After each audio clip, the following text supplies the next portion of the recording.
الحمدللہ آج ہماری تلاوت کا آغاز 24ویں پارے سے ہوا۔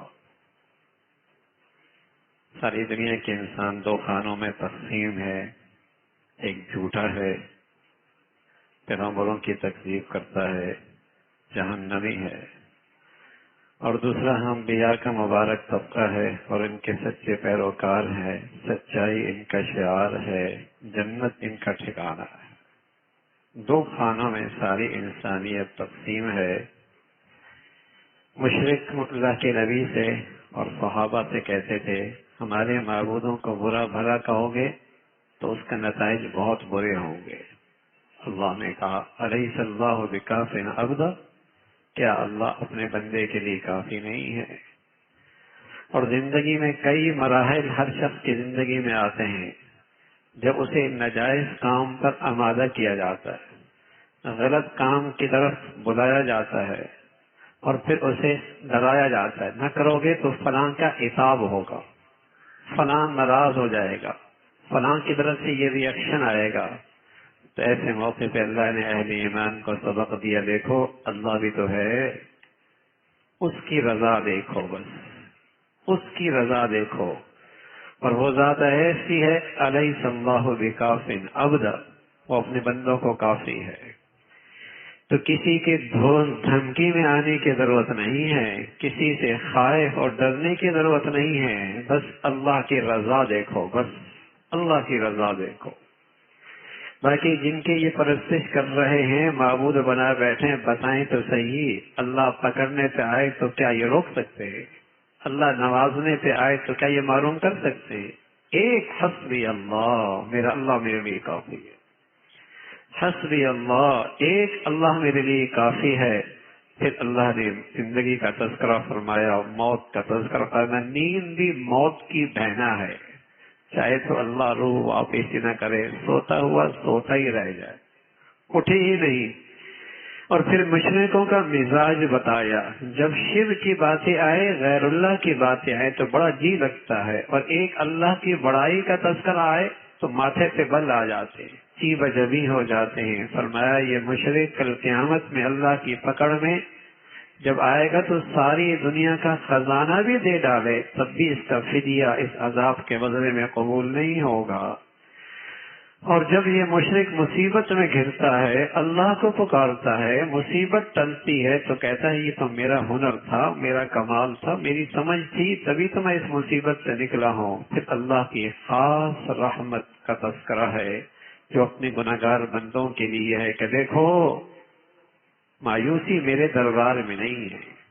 اللہ امید کی کرن دکھاتا ہے، امید کی امید کی روشنی دکھاتے ہیں مولا کریم۔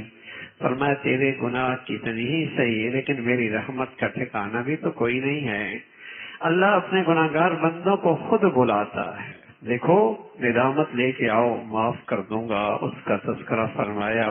اور اللہ کی اطاعت کر لو، آسمانی کتاب کی پیروی کر لو، کہ ایسا نہ ہو کہ وہ گھڑی آ جائے کہ تمہیں پھر حسرت کرنی پڑے، کہ اللہ کی پکڑ نہ آ جائے پھر تمہیں یہ کہنا پڑے کہ ایک لمحے کے لیے واپس لوٹا دو، نیک بن جاؤں گا، صالح بن جاؤں گا۔ فرمایا مشرک شرک اس لیے کرتا ہے کہ وہ اللہ کو نہیں پہچانتا۔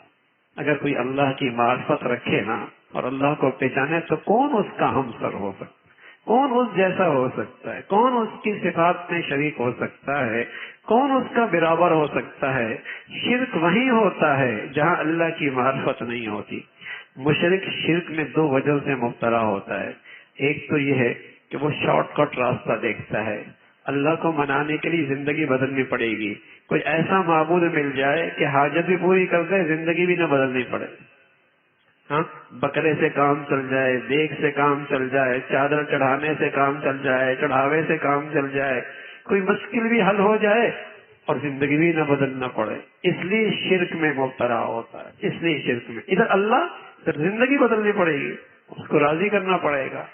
اور دوسرا اللہ سے جہالت ہے، معرفت نہیں ہے اس ذات کی، پھر آخرت کا تذکرہ ہے، قیامت کا تذکرہ، ہر چیز زمین سے اوپر آ جائے گی اور سور پھونکا جائے گا، قبروں سے سبھی نکل جائیں گے، اور پھر جہنمی جہنم کی طرف دھکیل دی جائیں گے. ایمان والوں کا پورا پروٹوکول ہوگا. جیسے بڑا آدمی آتا ہے تو دروازے پر سے کھڑا نہیں ہونا پڑتا, دروازے پہلے سے کھل جاتے ہیں.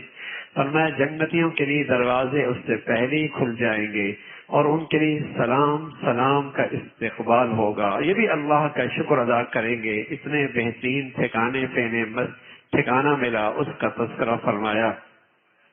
پھر سورہ مومن کا تذکرہ ہے, قرآن کی عظمت کا تذکرہ, پھر اللہ کی صفات ہے. اللہ کی غافر الذنب, قابل التوب, شدید العقاب, بالطول, لا الہ الا ہو, الیہ المصیر.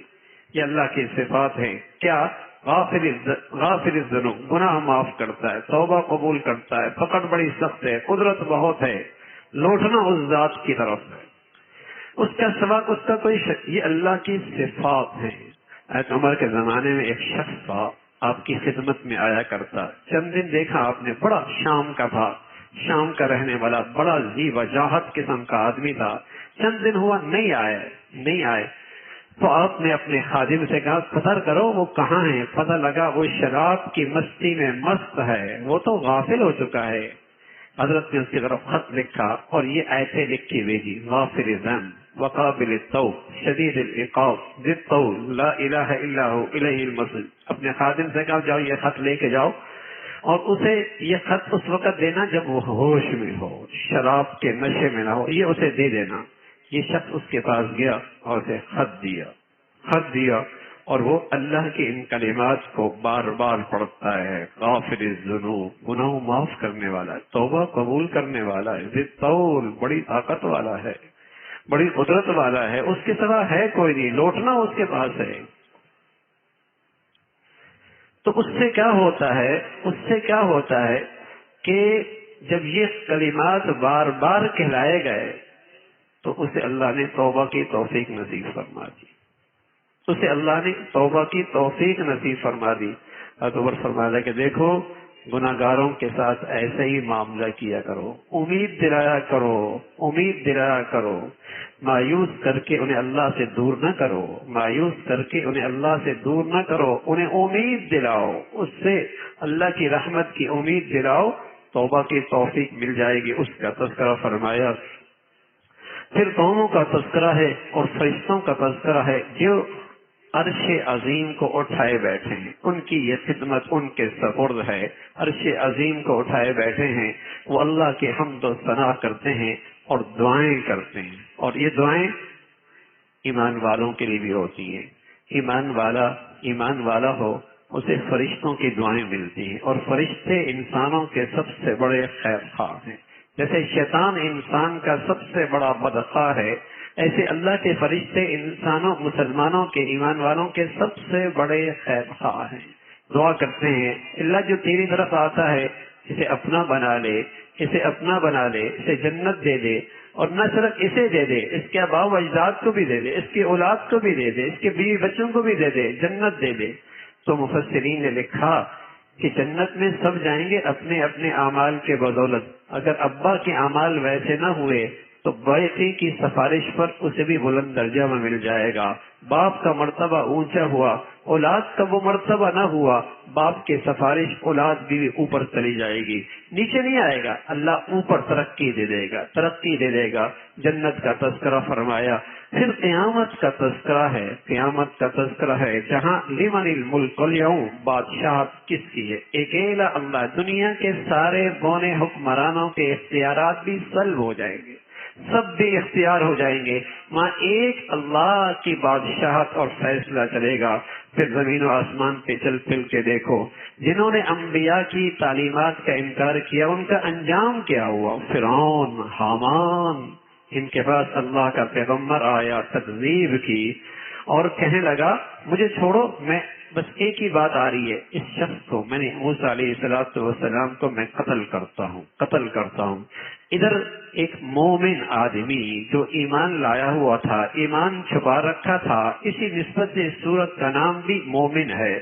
یہ مومن آدمی حضرت موسیٰ علیہ السلام کی حمایت میں کھڑا ہوا, ایسے شخص کو قتل کرتا ہے جو اللہ کی دعوت دیتا ہے, اللہ کا پیغام دیتا ہے, اور تمہیں اس دن سے ڈراتا ہے جس دن کی سختی بڑی تکلیف دہ ہوگی، اور تمہیں اس عذاب سے بچاتا ہے جس پہ قوم سمود جو ان قوموں پر عذاب آیا تو قوم کو وہ سمجھا رہا تھا، ادھر فرعون اس کی سرکشی انتہا پر تھی، ڈر گیا کہیں اس شخص کی دل کی باتیں مجمع پہ اثر انداز نہ ہو، کہنے لگا ایک تو میرا فیصلہ ہے، بس میں نے قتل کرنا ہے اسے، دوسری بات یہ ہے اس کا مذاق اڑانے لگا، مذاق کرنے سے بھی بات کی اہمیت گھٹ جاتی ہے، بات کی اہمیت گھٹ جاتی ہے، مذاق میں لگ گیا، اس کی مذمت فرمائی ہے۔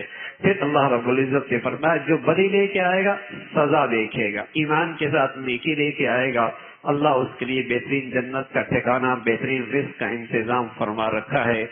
فرمایا وہ مومن شخص کہنے لگا تمہیں کیا ہوا ہے، میں تمہیں جنت اور نجات کی طرف بلاتا ہوں، تم جہنم کی طرف بلاتے ہو۔ اور پھر جہنم کا منظرنامہ اللہ نے ذکر فرمایا، جب مقتدا، پیشوا اور مقتدی، پیروکار سب جہنم میں ہوں گے تو پیروکار اپنے پیشواؤں سے کہیں گے کچھ کمی ہو سکتی ہے اس سزا میں، وہ کہیں گے ہم بھی اسی مصیبت میں عذاب میں آج گرفتار ہیں۔ جہنم کے دروغوں سے کہیں گے کچھ مصیبت سے ہلکا، کچھ مصیبت سے نجات، تو وہ بھی کہیں گے کیا اللہ کا رسول نہیں آیا تھا، کیا تمہیں حق سچ کا پیغام نہیں ملا تھا؟ پھر اللہ کی طرف سے ایک پیغام ہے سارے اہل ایمان کے لیے، اور پیغام یہ ہے دیکھو میری ذمہ داری ہے میں تمہاری مدد کروں، اپنے رسولوں کو بھی اور ایمان والوں کی بھی میری ذمہ داری ہے کہ میں مدد کروں، اپنے رسولوں کی بھی اور ایمان والوں کی بھی، صرف آخرت میں نہیں دنیا کی زندگی کے اندر بھی میں تمہاری مدد کروں، لیکن شرط کیا ہے؟ ایمان ہو، ایمان، ایمان ہو، ایمان ہو۔ اللہ ہمیں ایمان کی حقیقت نصیب فرما دے، اللہ ہمیں ایمان کی حقیقت نصیب فرما دے۔ میرے عزیزو، جہاں صحت مند ایمان آتا ہے وہاں خوف بھی اتنا ہی آتا ہے، وہاں خشیت بھی اتنی آتی ہے۔ حضرت عمر فرمایا کرتے تھے حذیفہ یہ بتا دو اللہ کے نبی نے جو منافقین کے نام بتائے ہیں کہیں ان میں میرا نام تو نہیں ہے؟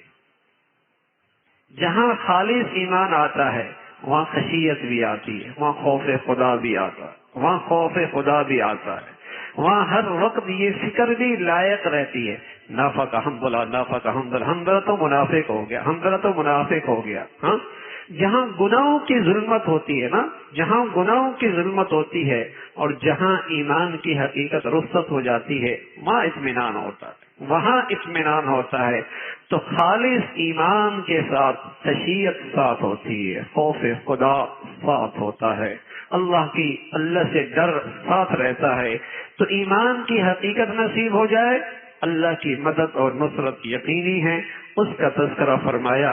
پھر اللہ رب العزت نے اپنی قدرت کا تذکرہ، اپنی نعمتوں کا تذکرہ، رات دن کا یہ نظام جس نے تمہاری راحت اور سکون کا نظام رکھا ہے، زمین کے اللہ رب العزت نے ٹھہرنے کی جگہ بنائی ہے، اس میں تم نفع اور فائدہ اٹھاتے ہو، اور اپنی زندگی پہ غور کر لو نا، تمہیں اللہ کی قدرت سمجھ میں آ جائے گی۔ نطفہ، پھر جمع ہوا خون، پھر گوشت، پھر ہڈیاں، اور پھر اتنی خوبصورت تصویر، سبحان اللہ، کیا ہی کہنے، کیسی خوبصورت شکل بنائی ہے۔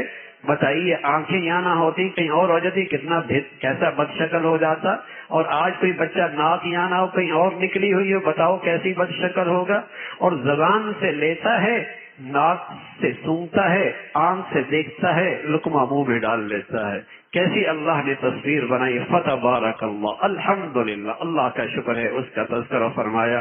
پھر اللہ کی بڑائی اور قیامت کا منظر، مجرم آدمی کس انداز سے اس کے پاؤں کے اندر زنجیریں ہوں گی، جہنم میں گھسیٹا جائے گا، یہ ہے وہ، گلے میں توق ہوں گے، یہ ہے وہ منظر نافرمان کا اور اللہ کے مجرم کی سزا کا، اس کا تذکرہ فرمایا۔ پھر اللہ رب العزت فرما رہا ہے مختلف انبیاء ہم نے بھیجے ہیں، کچھ کے تذکرے آئے، کچھ کے تذکرے نہیں آئے، لیکن جب قومیں نہ مانی پھر اللہ کی پکڑ زمین پہ چل پھر کے دیکھو طاقتور قوموں کا انجام کیا ہوا، جو جسمانی طاقت میں بھی اپنی مثال نہیں رکھتی تھی اور معاشی طور پر بھی ان کی کوئی مثال نہیں تھی، اور ان کے عسکری نظام کے لحاظ سے بھی کوئی ان کی برابری نہیں تھی۔ جسمانی قوت بھی تھی، عسکری نظام بھی بڑا مستحکم تھا، معاشی نظام بھی بڑا مضبوط تھا، لیکن انجام کیا ہوا؟ اللہ کی طاقت کے سامنے کون ٹھہر سکتا ہے؟ اللہ کی قدرت کے سامنے کون ٹھہر سکتا ہے؟ اللہ کے مقابلے پہ کون ٹھہر سکتا ہے؟ اللہ کا عذاب آیا، کہنے لگے ایمان لے آتے، فرمایا اب وقت گزر چکا ہے، اب وقت گزر چکا ہے۔ پھر حامیم تنزیل من الرحمن الرحیم، قرآن کی عظمت کا تذکرہ ہے، کتاب فصلت آیاتہ، یہ وہ صورت ہے۔ اتبا مشرکین کے رؤساء میں سے ایک رئیس تھا، رئیس ابو الولید اس کا لقب تھا۔ اسے مشرکوں نے بھیجا، جاؤ بھائی کوئی ترغیب دے دو، خوف سے تو یہ مانتا نہیں ہے، دھمکیوں سے تو یہ مانتا نہیں ہے، ہم نے بہت کچھ اسے ڈرایا دھمکایا، اس پہ تو کچھ اثر ہی نہیں ہوتا۔ اب عمر جیسے آدمی بھی مسلمان ہو گئے ہیں، اب انداز خوف کا گیا، اب دھمکیوں کا سلسلہ گیا، اب ڈرانے دھمکانے کے سلسلے گئے، اب ترغیب کا انداز، اب لالچ کا انداز۔ تو یہ ولید آیا، ابو الولید آیا، اتبا آیا، کہنے لگا ایسا کرو، میری بات سنو، تمہاری خیر خواہی میں ایک بات کہنا چاہتا ہوں، سنو گے میری بات؟ اللہ کے نبی صلی اللہ علیہ وسلم، کہو کیا کہتے ہو، کہو۔ جب کہا تو کہنے لگا دیکھو تمہیں اگر دولت چاہیے نا، ہم سب مل کر تیرے لیے اتنی دولت جمع کر لیں گے کہ مکہ کا سب سے بڑا رئیس اور مالدار تو ہو جائے، اور اگر تجھے اقتدار چاہیے، حکومت چاہیے، سرداری چاہیے، ہم سب اتفاق کرتے ہیں تجھے اپنا سب سے بڑا سردار بنا دیں گے، سردار بنا دیں۔ اگر تجھ پہ کوئی جن کا اثر ہے تو ہم مل کر تیرے علاج کا انتظام کرتے ہیں، ہم مل کر تیرے لیے کوئی علاج کا انتظام کرتے ہیں۔ حسن چاہیے، ہم تمہارے قدموں میں عرب کا سب سے زیادہ حسن اکٹھا کر کے قدموں میں رکھتے ہیں۔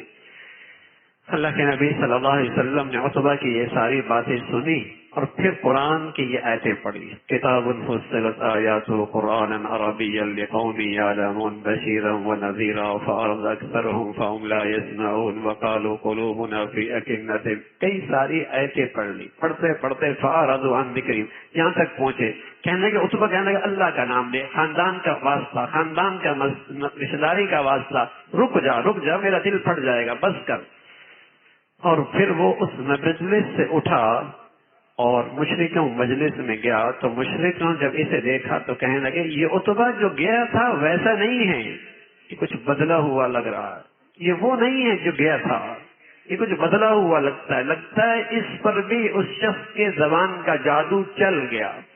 اس نے آ کر قوم سے کہا دیکھو سچ کہہ رہا ہوں، میں دنیا کے بڑے بڑے لوگوں سے ملا ہوں، شاعر بھی دیکھے ہیں، ساحر بھی دیکھے ہیں، بادشاہ بھی دیکھے ہیں، لیکن تمہیں سچ بتاؤں اس شخص کا کلام کا تعلق شعر سے نہیں ہے، اس کا تعلق سحر سے نہیں ہے، اس کا تعلق ساحر سے نہیں ہے، اس کا تعلق دنیا کی کسی بادشاہ سے تعلق نہیں ہے، میری مانو تو اس آدمی سے ٹکراؤ نہیں، انتظار کرو، اگر عربوں سے اس کی مٹھ بھیڑ ہو گئی تو عرب جیت گئے، تمہارے لیے راستہ صاف ہو جائے گا، اگر یہ جیت گیا تو تمہارا اپنا ہی ہے، تمہیں بھی عزت مل جائے گی اس کے ساتھ، میرا واسطہ ہے، تم اس سے ٹکراؤ نہیں، اس سے لڑو نہیں۔ تو قوم کہنے لگی اس پر بھی جادو چل گیا۔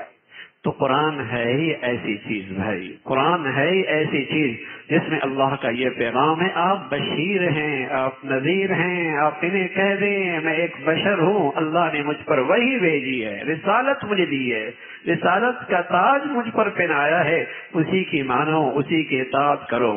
پھر بتایا مشرک زکوٰۃ نہیں دیتا اور کافر نماز نہیں پڑھتا، مسلمان زکوٰۃ بھی دیتا ہے نماز بھی پڑھتا، مشرک زکوٰۃ نہیں دیتا، کہیں فرمایا کافر نماز نہیں پڑھتا، مسلمان نماز بھی پڑھتا ہے زکوٰۃ بھی دیتا ہے، یہ کافر بھی نہیں ہے، یہ مشرک بھی نہیں ہے، یہ کافروں والا کام بھی نہیں کرتا، یہ مشرکوں والا بھی کام نہیں کرتا، فرمایا مشرک زکوٰۃ نہیں دیتا، اس کا تذکرہ فرمایا۔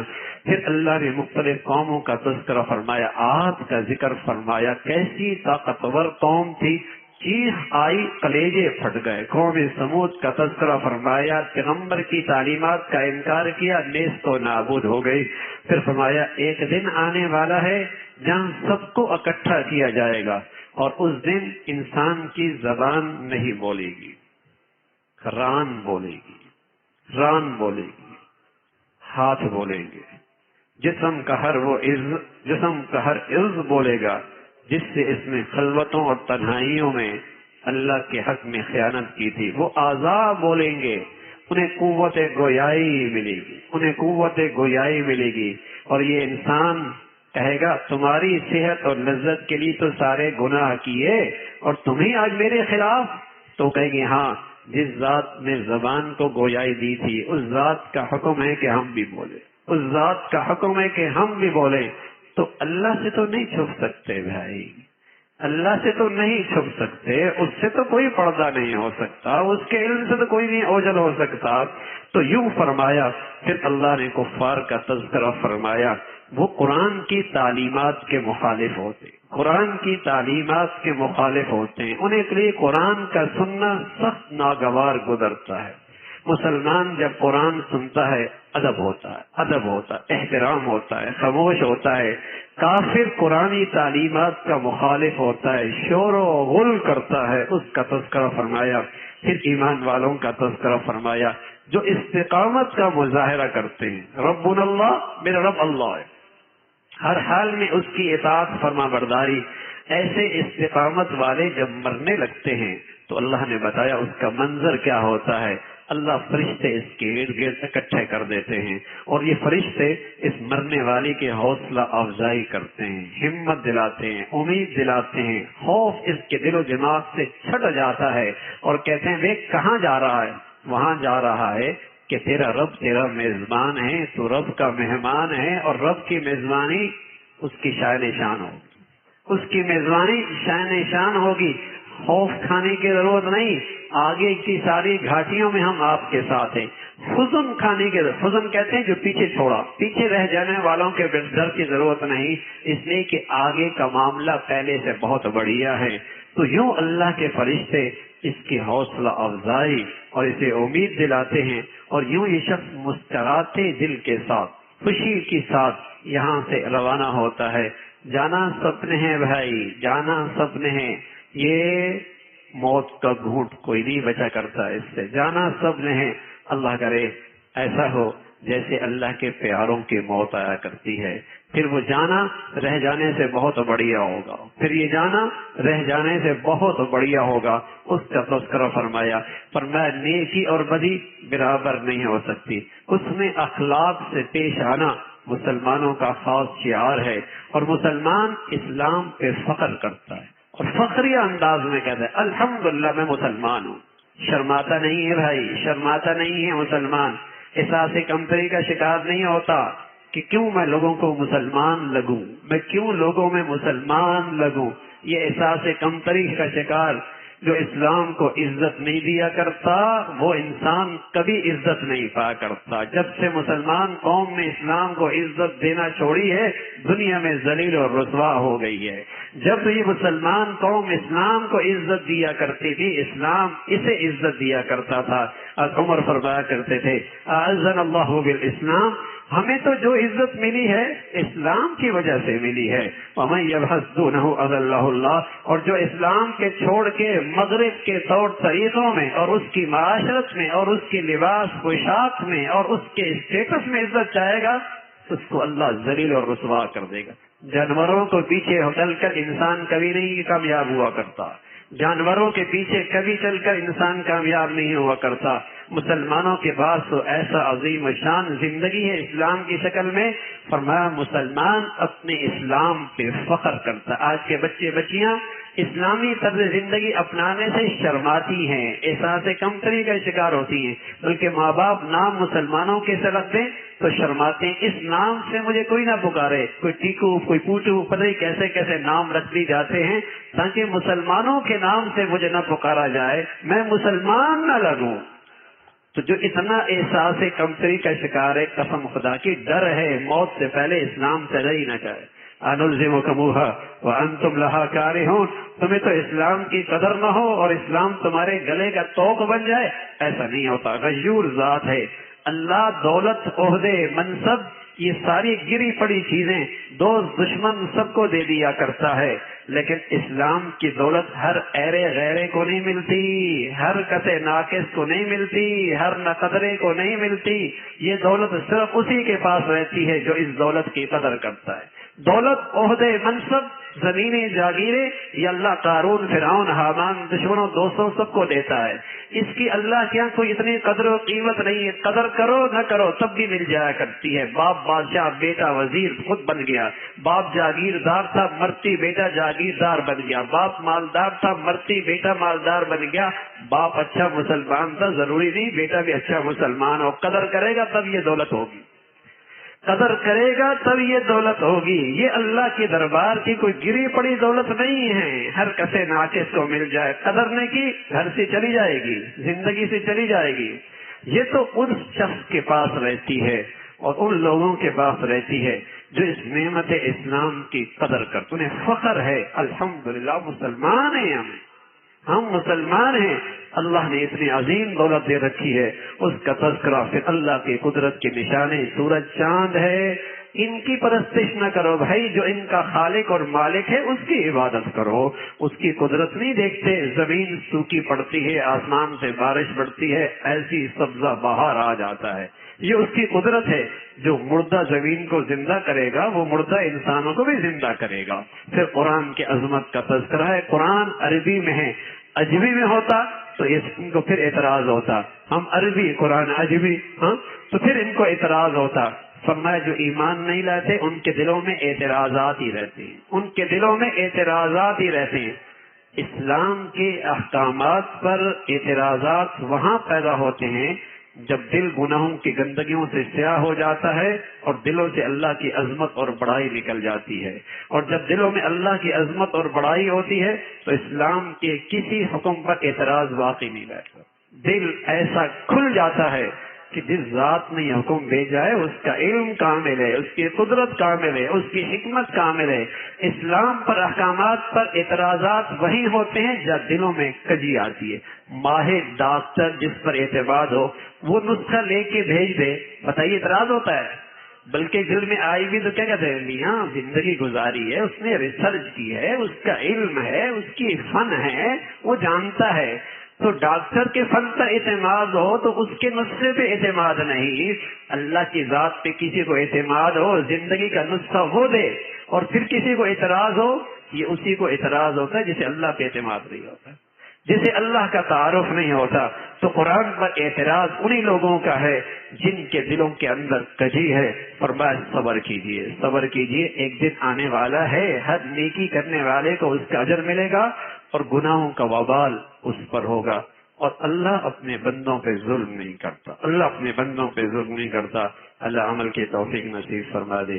وآخر دعوانا ان الحمدللہ رب العالمین. رات بات جو ہوگی اعتکاف والوں سے، انہیں ایک کے درمیان